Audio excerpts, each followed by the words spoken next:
Welcome to ABC campus. आज हम आई 7 statement of cash flows में एक पास्ट एग्जाम का क्वेश्चन कर रहे हैं। क्वेश्चन का टाइटल है यूनिवर्सल लिमिटेड। 15 मार्क्स का ये क्वेश्चन है और ये FAR 2 के लेवल पर आया था, तो इस वजह से इसमें कुछ डेफर्ड टैक्स एसेट और लाइबिलिटी का जिक्र भी है, जो कि FAR 1 लेवल के लिए अगर आप प्रैक्टिस कर रहे हैं तो उसमें आपको डेफर्ड टैक्स एसेट और डेफर्ड टैक्स लाइबिलिटी के अलावा जो आइटम्स हैं उन पर फोकस करना चाहिए। ये आइटम 2017 का क्वेश्चन है और 15 मार्क्स के लिए टेस्ट हुआ था। तो हमारे सामने जो डाटा है उसमें लिखा हुआ है कि following are the extracts from the financial statement of Universal Limited for the year ended 30 June 2017। तो हमारे statement of financial position given है करंट ईयर की और लास्ट ईयर की, property plant equipment, deferred tax asset, stock in trade, receivable और cash, और दूसरी side पर इक्विटी और लाइबिलिटीज के टिपिकल आइटम्स गिवन है। रिवैल्यूएशन सरप्लस है, डिबेंचर्स हैं जो कि लोन की तरह हमने ट्रीट करने हैं, डेफर्ड टैक्स लाइबिलिटी है, फिर interest payable, trade payable, accrued liabilities, unearned maintenance, ये अनअर्न्ड इनकम है, और प्रोविजन फॉर टैक्सेशन यानी करंट टैक्स जो पे करना होता है ड्यूरिंग द ईयर, जो प्रॉफिट हुआ होता है उसके बाद नेक्स्ट ईयर में रिटर्न के साथ, उसका जिक्र हो रहा है। इसके बाद स्टेटमेंट ऑफ प्रॉफिट और लॉस गिवन है जिसमें sales, cost of sales, GP, operating expense, other income, profit before interest and tax, interest expense, profit before tax, tax expense और प्रॉफिट आफ्टर टैक्स गिवन है। फिर एडिशनल इन्फॉर्मेशन बताई हुई है कि 60% of sales were made on credit. अब इस information की बेस पर दो तरीके हैं। एक तो ये कि इसको रिसीवेबल के अकाउंट में डालकर आप जो क्रेडिट कस्टमर से पैसे रिसीव हुए हैं वो अलग निकाल लें और फिर कैश सेल्स की फिगर अलग निकाल लें। तो ये इस तरीके से भी एक तो फाइंड आउट किया जा सकता है। लेकिन दूसरा ये भी है कि हम इस इंफॉर्मेशन को यूज़ किए बगैर जो टिपिकल हम कैलकुलेशंस करते हैं उससे भी हम कैलकुलेशंस कर सकते हैं कि इंक्रीज डिक्रीज इन रिसीवेबल जब ले लेते हैं तो हमें क्रेडिट और कैश सेल्स अलग अलग फाइंड आउट करने की ज़रूरत नहीं है। तो हम वही टेक्निक यूज़ करेंगे जो हम रूटीन में करते हैं, और क्योंकि उसके थ्रू ऑलरेडी तमाम किस्म के क्वेश्चन हो सकते हैं और ये 60% 40% अलग करने की हमें ज़रूरत नहीं है। UL maintains a provision for doubtful receivable at 6%. During the year, trade receivables of rupees 7 million were written off. तो बैड डेट भी हैं, इसको भी रिसीवेबल के इंक्रीज डिक्रीज में देखना पड़ेगा, और उसके अलावा डाउटफुल रिसीवेबल का इम्पैक्ट दिया हुआ है। तो इसका मतलब है कि जो ऊपर हमें रिसीवेबल्स की फिगर दी हुई है ये नेट है, तो हमें रिसीवेबल को ग्रॉस पे शिफ्ट करना पड़ेगा। थर्ड है कि depreciation expense for the year was 22.5 million, ये नॉन कैश एक्सपेंस हमें दे दिया। 70% of the depreciation was charge to cost of sales. It has no impact कि कितना जो है आप कॉस्ट ऑफ सेल्स में चार्ज कर रहे हैं और कितना जो है वो आप ऑपरेटिंग एक्सपेंस में चार्ज कर रहे हैं। अगर तो आप जाते हैं ज़्यादा डिटेल में कि प्रोडक्शन एक्सपेंस की पेमेंट्स अलग शो करते हैं और जो बाकी एक्सपेंसेस हैं उनकी अलग शो करते हैं, तब तो ये इन्फॉर्मेशन रेलिवेंट हो सकती है, अदरवाइज इसके डिटेल में जाए बगैर भी काम हो सकता है। फिर other income comprises of gain of rupees 3 million on disposal of vehicle for rupees 12 million, तो ये गेन जो है हमें एडजस्ट करना होगा प्रॉफिट में। फिर मेंटेनेंस इनकम 8 मिलियन की है जिसकी अनअर्न्ड इनकम भी शो हुई थी, तो इसे मेंटेनेंस इनकम को हम कस्टमर से रिसीव क्योंकि हो रही होती है तो उसके अंदर कंसीडर करेंगे। फिर डिस्काउंट ऑफ रुपीज़ 10 पर debenture which were redeem during the year, तो हम ये देख सकते हैं कि डिबेंचर्स जो हैं वो 20,000 से 18,000 के हुए हैं।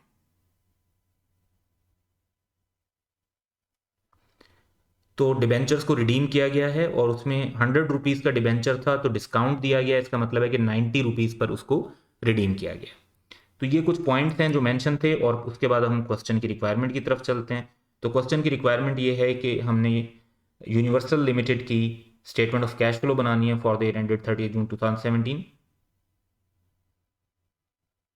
Using direct method. तो हमने जो मेथड यूज़ करना है वो डायरेक्ट मेथड है, और डायरेक्ट मेथड को जो है हम अप्लाई कर देते हैं। तो इस हिसाब से इसका फ़र्क सिर्फ हमारी ऑपरेटिंग एक्टिविटीज़ पर पड़ेगा। तो हम पहले एक फॉर्मेट बना लेते हैं और फिर उस फॉर्मेट के सीक्वेंस में हम वन बाय वन सारी इन्फॉर्मेशन को देखेंगे।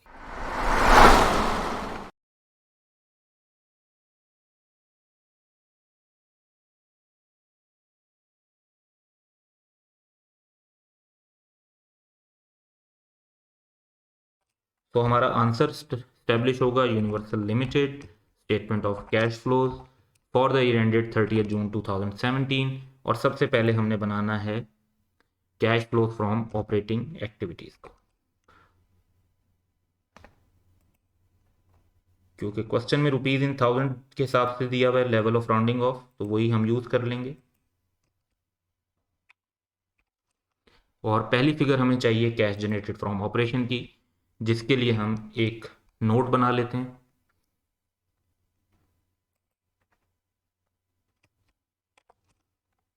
डायरेक्ट मेथड के हिसाब से। इसमें डिफरेंट वेज हैं, लेकिन जो IS 7 में वे गिवन है ओरिजिनल स्टैंडर्ड में, वो है कि आप दो लाइन आइटम्स को शो करते हैं, एक कैश रिसीव फ्रॉम कस्टमर्स और एक cash paid to supplier and employees. और इन दोनों फिगर्स को जब नेट करते हैं तो आपके पास कैश जनरेटेड फ्रॉम ऑपरेशन आ जाता है। तो हमें बेसिकली दो सब नोट बनाने पड़ेंगे, एक cash receive from customer calculate करना पड़ेगा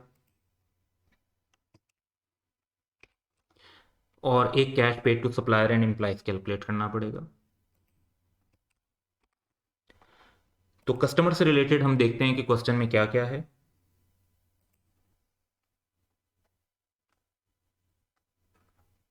एक तो हमारे पास सेल्स की फिगर है यानी रेवेन्यू। दूसरा हमारे पास ये बताया हुआ है कि मेंटेनेंस की इनकम जो है वो है 8 मिलियन।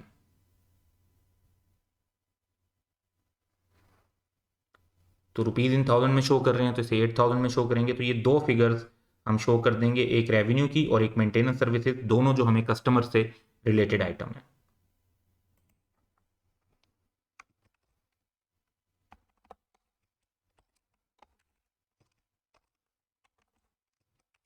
अब ये दोनों आइटम हमने जो लिए हैं, ये रेवेन्यू और मेंटेनेंस सर्विस इनकम, ये एक्रूअल बेसिस पर है। इसको कैश बेसिस पर शिफ्ट करने के लिए जो इसके रेलिवेंट एक्रूअल अकाउंट होते हैं उसका इफेक्ट लेना होगा। तो रेवेन्यू के लिए हमें लेना पड़ेगा रिसीवेबल्स को, और अनअर्न्ड इनकम अगर हम देखें तो रिसीवेबल में इंक्रीज हो रहा है लेकिन अनअर्न्ड मेंटेनेंस में डिक्रीज हो रहा है।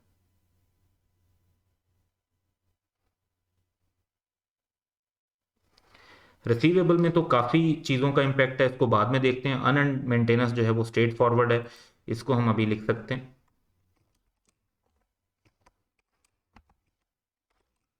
कि 2000 का इसका डिक्रीज का इम्पैक्ट है, जो कि हमें इसको इफेक्ट लेना है। उसके बाद अब रिसीवेबल के अंदर हम देखते हैं कि मजीद नोट क्या है। एक तो इस पर प्रोविजन है 6% की, दूसरा ये कि इस पर 7 मिलियन राइट ऑफ हुआ है। तो इसको डिफरेंट वेज हैं जिसमें हम वर्किंग कर सकते हैं, लेकिन अगर हम एक टी अकाउंट बना लें तो हमारे लिए काफ़ी आसान रहेगा।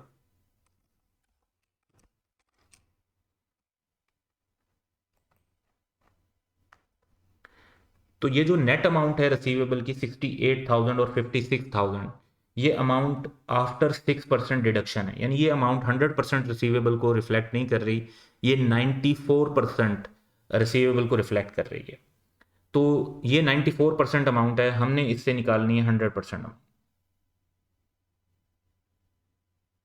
क्योंकि रिसीवेबल्स ग्रॉस पर जो है कंसीडर होने चाहिए। तो जो अमाउंट क्वेश्चन में गिवन है, अगर उसे 94 से डिवाइड करेंगे 1% की वैल्यू आ जाएगी, और 100 से मल्टीप्लाई करेंगे तो 100% की वैल्यू आ जाएगी। तो दैट वुड बी 59574। और इसी तरह क्लोजिंग टाइम पर 68,000 है, तो इसे भी 94 से डिवाइड करेंगे तो 1% की वैल्यू आ जाएगी, 100 से मल्टीप्लाई करेंगे तो 100% की वैल्यू आ जाएगी। That is 72340। फर्दर क्वेश्चन में बताए हुए हैं कि बैड डेट्स हैं 7 मिलियन के, तो रुपीज़ इन थाउजेंड के हिसाब से यहाँ पे 7,000 मेंशन कर देते हैं। और एज अ डिफरेंस हम ये बता सकते हैं कि रिसीवेबल्स में जो बैड डेट वाला इंक्रीज है ये तो नॉन कैश है, लेकिन जो बाकी इंक्रीज है वो कितना है, वो बैलेंसिंग फिगर के तौर पर निकल आएगा।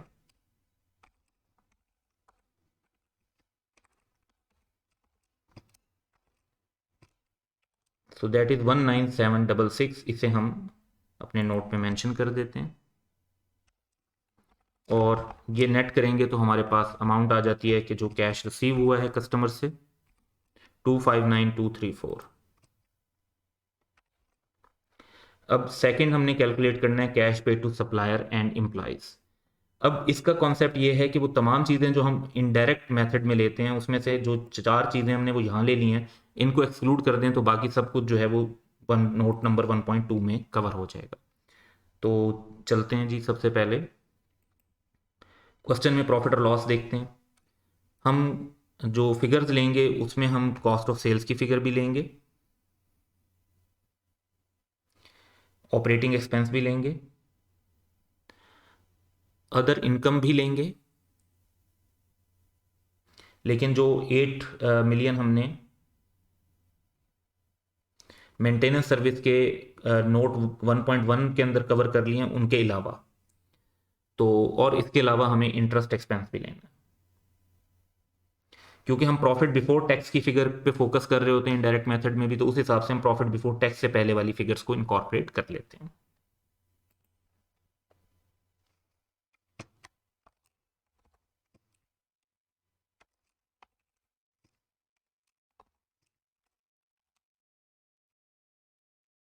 अब अदर इनकम में हमने टोटल अमाउंट नहीं लेनी, क्योंकि ये अमाउंट ऑलरेडी हम ऊपर के नोट में 8 मिलियन ले चुके हैं, तो यहाँ पर हमने एक्सक्लूड कर दी।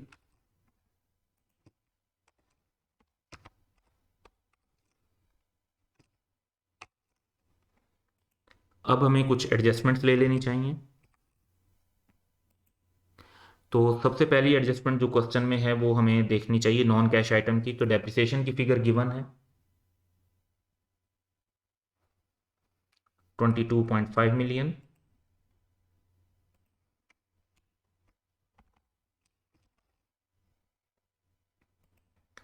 नेक्स्ट बेड डेट्स भी जो हैं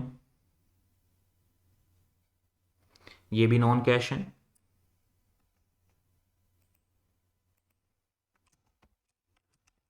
7 मिलियन। और फिर डाउटफुल डेट्स को भी देख लेते हैं, वो भी नॉन कैश होते हैं।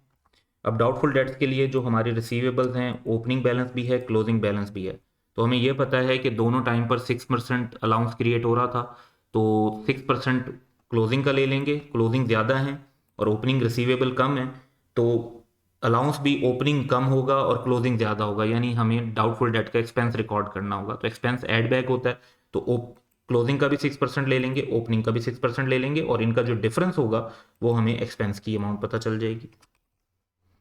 तो क्लोजिंग बैलेंस का 6% माइनस ओपनिंग बैलेंस का 6%, इंक्रीज इन अलाउंस आ गया जो कि हमारा एक्सपेंस होता है, जो ऐड बैक कर देंगे 766। इसके बाद इन्वेस्टिंग एक्टिविटी से रिलेटेड गेन ऑन डिस्पोजल है 3 मिलियन का। ये क्योंकि प्रॉफिट में इंक्लूडेड है तो इसको लेस बैक कर देंगे।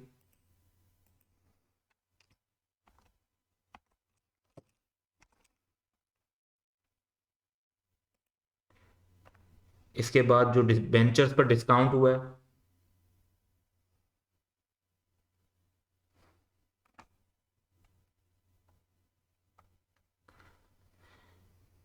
तो 100 रुपीज़ का एक डिबेंचर है, 20,000 से 18,000 यानी 2,000 इन थाउजेंड जो है फ़र्क पड़ा है। और उस पर 100 रुपीज़ में से 10 रुपीज़ का डिस्काउंट है, यानी 10% डिस्काउंट है। तो 10% डिस्काउंट जो 2,000 की वैल्यू पर बनता है वो इनकम रिकॉर्ड हुआ होगा। लेकिन क्योंकि ये फाइनेंसिंग एक्टिविटी से रिलेट करता है तो ये हमें ऑपरेटिंग एक्टिविटी की कैलकुलेशन में से एक्सक्लूड करना होगा।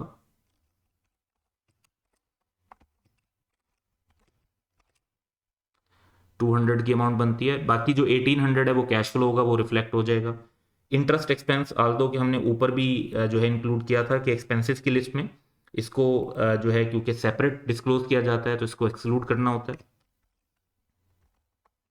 एक अल्टरनेटिव ये भी है कि आप ना इसको यहाँ पर इंक्लूड करें और ना एडजस्टमेंट के अंदर लेकर आएँ। In that case effect same आ जाएगा, क्योंकि यहाँ 2000 लेस हो रहे हैं, यहाँ 2000 ऐड हो रहे हैं, तो उसके बगैर भी ठीक हो जाएगा। लेकिन हमने दोनों इफेक्ट रिफ्लेक्ट कर दिए हैं क्योंकि समटाइम्स अमाउंट का डिफरेंस आ जाता है। फिर हमने अब वर्किंग कैपिटल की चेंजेस लेनी है।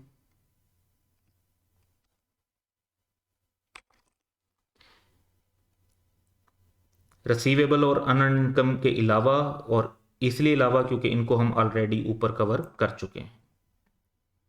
तो सबसे पहले करंट एसेट्स में आते हैं और देखते हैं कि रिसीवेबल के अलावा सिर्फ इन्वेंट्री का आइटम है। तो 45,000 से 58,000 हो रहे हैं, तो इन्वेंट्री इंक्रीज हो रही है बाय 13,000। कैश तो इटसेल्फ है तो उसको नहीं लेंगे। इसके बाद ट्रेड पेबल्स को देखें, 39,000 से 42,000 हो रहे हैं, तो इसमें इंक्रीज है।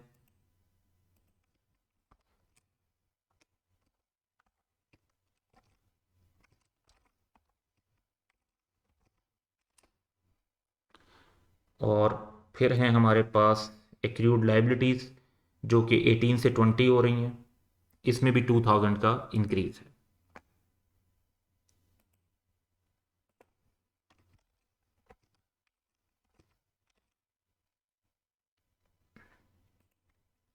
तो हमारी इस कैलकुलेशन का जो फाइनल टोटल होगा वो कर लेते हैं।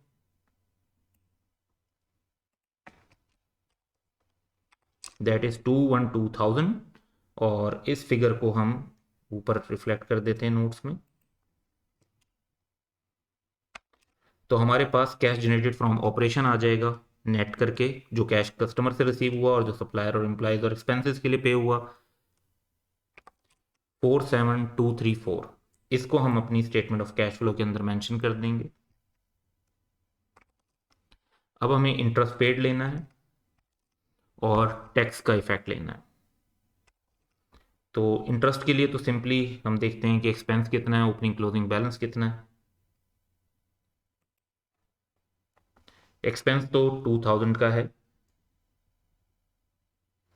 लेकिन इसका जो एक्रूवल है वो भी देख लेंगे।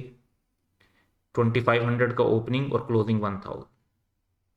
तो इसका एक अल्टरनेटिव ये है कि आप टी अकाउंट बना लें, और एक ये है कि शॉर्ट वर्किंग करें। तो सिंपली प्रॉफिट और लॉस में ओपनिंग बैलेंस ऐड करेंगे, क्लोजिंग बैलेंस लेस करेंगे, तो हमारे पास अमाउंट ऑफ पेमेंट आ जाएगी 3500।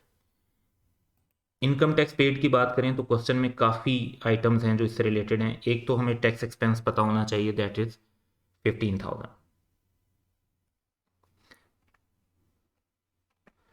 उसके बाद defer tax asset, defer tax liability और provision for taxation.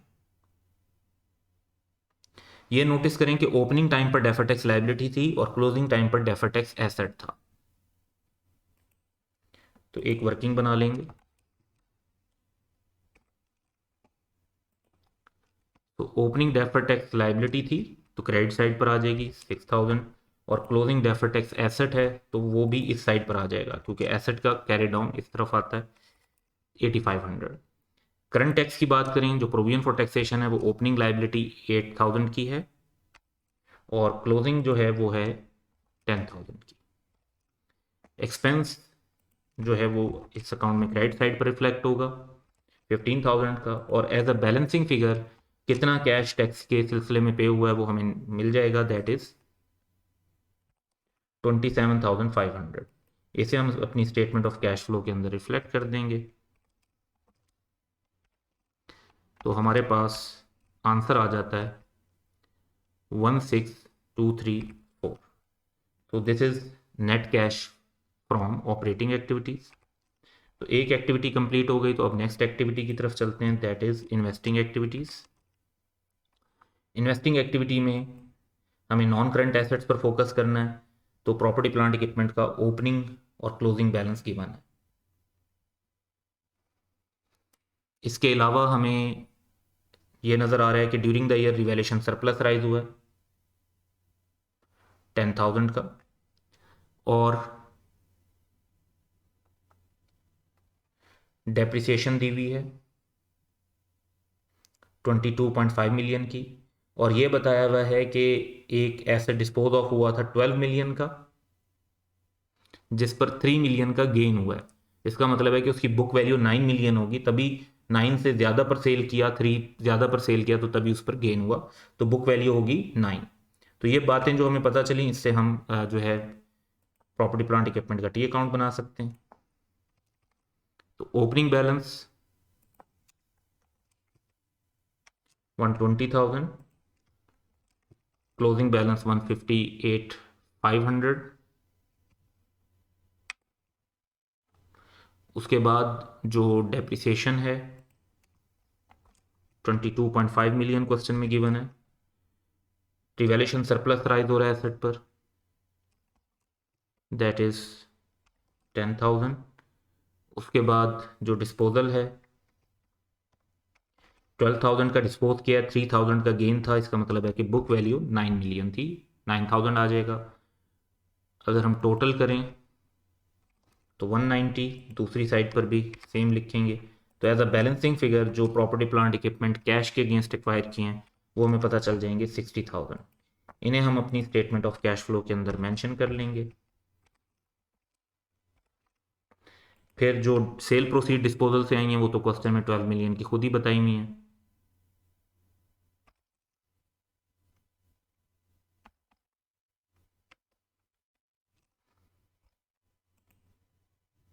at this point.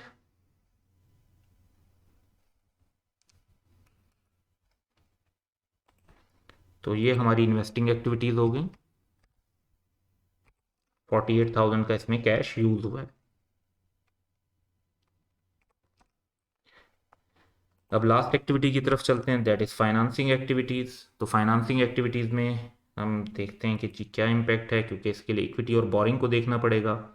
तो हमें क्लियर एक तो नज़र आ रहा है कि शेयर कैपिटल में इजाफा हो रहा है 150 से 175, जबकि शेयर प्रीमियम अकाउंट ना पहले था ना अब है। तो इसका मतलब है कि जो शेयर्स हैं वो पार वैल्यू पर इशू हुए हैं, तो शेयर कैपिटल के अंदर हम ये इंक्रीज कंसीडर कर लेंगे। क्वेश्चन के अंदर कहीं पर भी बोनस इशू ऑफ शेयर्स वगैरह का जिक्र नहीं है जिसको हम इनकॉर्पोरेट करें। और वैसे भी सिंपली अगर आप देखें तो डिविडेंड भी कहीं नहीं है, और ओपनिंग रिटेन अर्निंग में अगर प्रॉफिट को ऐड करें तो क्लोजिंग रिटेन अर्निंग आ जाती है। इसका मतलब है कि रिटेन अर्निंग अकाउंट भी स्ट्रेट फॉरवर्ड है। तो शेयर कैपिटल का चेंज जो है वो हमें अपनी कैश फ्लो की फाइनेंसिंग एक्टिविटी में ले लेना चाहिए।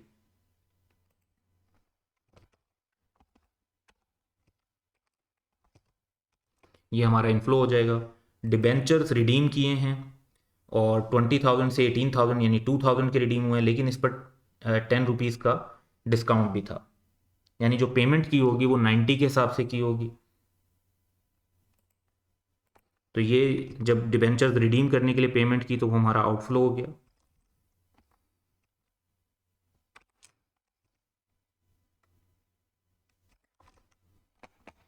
तो हमारे पास फाइनेंसिंग एक्टिविटी के अंदर भी नेट इनफ्लोज आ रहे हैं 23,200 के। तो ये हमारा net cash from financing activity आ जाएगा।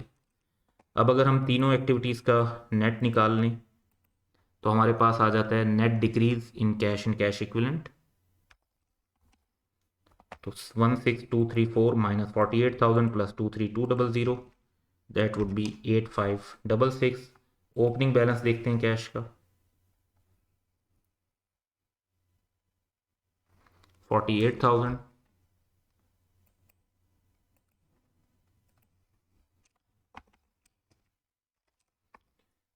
तो हमारा closing balance of cash and cash equivalent होना चाहिए 39,434।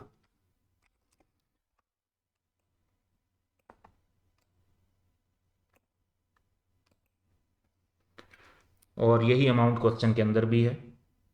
तो इस तरह से हमारी statement of cash flow tally हो गई। That's all for today. Have a good day.